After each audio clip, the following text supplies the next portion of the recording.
Evening viewers, कैसे हैं आप लोग। स्वागत है आपका शेयर बाजार ज्ञान की एक और वीडियो में। और आज की इस वीडियो में हम बात करने वाले हैं डीएलएफ लिमिटेड के शेयर के बारे में। 554.45 आज लगभग 3.5% ऊपर, 18 रुपए की मजबूती डीएलएफ के शेयर के अंदर।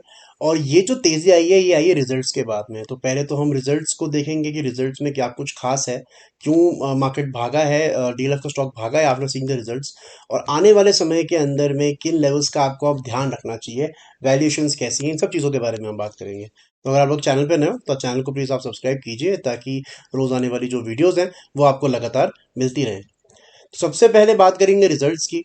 तो अगर सितंबर टू सितंबर कंपेयर करेंगे, यानी कि साल दर साल, ईयर ऑन ईयर अगर हम कंपेयर करेंगे, तो प्रॉफिट 477 करोड़ से बढ़ के 620 करोड़ चला गया है। यानी कि ऑलमोस्ट 30% की मजबूती है प्रॉफिट्स के अंदर में। इंटरेस्टिंग चीज़ ये है कि यहाँ पे जो सेल है वो लगभग सेम ही है, मार्जिन भी सेम है, 34%। तो कहाँ से जो है प्रॉफिट बढ़ा है इस बारी, तो जो अदर इनकम है, अदर इनकम इनके पास में बढ़ी है 70 करोड़ की। अब इसके अंदर में डिटेल्स में जाना पड़ेगा कि ये अदर इनकम नॉर्मल है या फिर एक एक्सेप्शनल अदर इनकम है। तो यहाँ पे जब आप इसको ओपन करोगे तो यानी कि अदर इनकम नॉर्मल।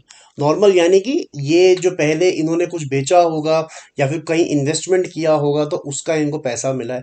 तो it is a normal other income, कोई एक्सेप्शनल नहीं है। तो ये अच्छे रिजल्ट्स माने जाएंगे। प्रॉफिट के अंदर में जो ये इनकम बढ़ी है, ये जेन्युइनली बढ़ी है। कई बार क्या होता है कि ऑपरेटिंग प्रॉफिट जो है आपको कम दिखाया जाता है, लेकिन यहाँ पे जो एक्सेप्शनल आइटम लिखा है, कंपनी ने कोई ज़मीन बेच दी, कंपनी ने कोई ऐसी चीज़ बेच दी जो नॉर्मली नहीं बेचते हैं, तब एक्सेप्शनल इनकम के अंदर में बढ़ोतरी दिखती है, और वो वन टाइम होती है। तो इसलिए उसको ज़्यादा तवज्जो या ज़्यादा इंपॉर्टेंस नहीं दी जाती। So that is number one, that the profit has gone up 477 crore से 622 करोड़।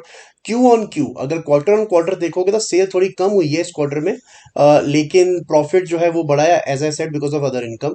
तो 520 करोड़ से बढ़ के 622 करोड़ जो है इनका प्रॉफिट आया है। और इसीलिए जो एक्सपेक्टेशन है उससे बेटर रिजल्ट थे, इसलिए जो है स्टॉक भागा है। अब एक चीज डीएलएफ के अंदर में यहाँ पे देखने को मिल रही है कि DLF ever since touching the 500 mark, 500 रुपए क्रॉस करने के बाद से डीएलएफ बार बार एक रेजिस्टेंस बना देता है बहुत जल्दी, राइट। जब स्टॉक ऊपर की तरफ 520 तक गया था तो 520 पे इसका एक रेजिस्टेंस बना, और स्टॉक नीचे की तरफ करीब लगभग 480 460 तक दोबारा आया था। जब ये ऐसे रेजिस्टेंस बनाता है और उसको ब्रेकआउट करता है ना, तो बहुत तेज मूवमेंट देखने को नहीं मिलती है। मूवमेंट देखने को मिलती है, but it's very gradual, very slow, जो कि एक अच्छा साइन है। अगर आप यहाँ पे देखोगे तो 520 पार करने के बाद में भी बहुत एब्रप्ट मूवमेंट देखने को नहीं मिली। स्टॉक ने ऊपर की तरफ में 545 का हाई लगाया, उसके बाद में फिर एक रेजिस्टेंस बनाई 545 की ही, जहां से स्टॉक गिरा। 545 पार होने के बाद में स्टॉक ऊपर 570 575 तक गया। तो gradually the stock is moving. इसका मतलब ये है कि एंट्री करने वालों को भी मौका मिल रहा है, और स्टॉक के अंदर में बहुत ज़्यादा फ्रॉथ जो है वो नहीं हो रहा है, बहुत ज़्यादा बायर्स एक जगह नहीं हो रहे, टाइम टाइम पे सेलिंग भी आ रही है, और ये लंबी तेज़ी का एक बहुत अच्छा साइन होता है, राइट। अब एक रीज़न तो है इसका कि इसके अंदर में साथ साथ में जो सेलिंग आ रही है, प्रॉफिट बुकिंग आ रही है, साथ ही साथ में इसका जो वैल्यूएशन है ना, अब वो भी एट पार है। एट पार का मतलब ना कम है ना ज़्यादा है। अगर आप देखोगे इस टाइम पे जो स्टॉक का प्राइस टू अर्निंग रेशियो है वो 60 के ऊपर निकल चुका है, और पिछले 10 साल का average price to earning ratio अगर आप देखोगे तो 50 के करीब होता है। तो वहां से भी वैल्यूएशन अब इसकी ठीक ठाक है। मैं ये नहीं कह रहा हूँ कि ओवर बॉट है, लेकिन it's okay, it is not cheap any more. Interesting चीज डीएलएफ के अंदर में आपको करनी क्या है कि आपने अगर ये खरीदा हुआ है 400 रुपए पे, 350 रुपए पे, 450 रुपए पे, तो आपको सही लेवल्स पे स्टॉप लॉस लगाना जरूरी है। ट्रेल करना बहुत इंपॉर्टेंट है डीएलएफ के शेयर को।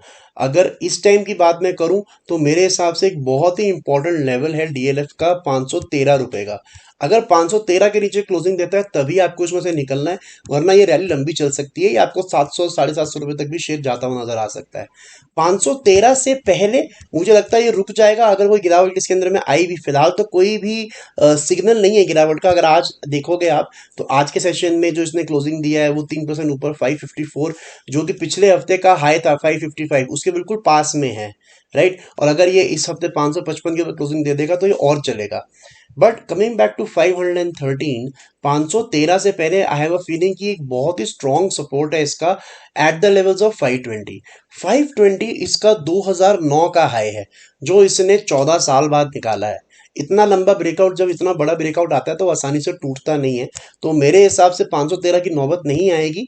लेकिन जिन लोगों ने इसके अंदर पोजीशन बनाई है 400 पे, 450 पे या वॉट एवर लेवल पे, और आपने तेजी की पोजीशन बनाई है, और आपको एक ऐसा लेवल चाहिए जहां पे आपको ये श्योरिटी हो जाए कि हाँ अब ट्रेंड खत्म है और यहाँ से हमारा प्रॉफिट बुक करना है, तो वो लेवल होगा 513।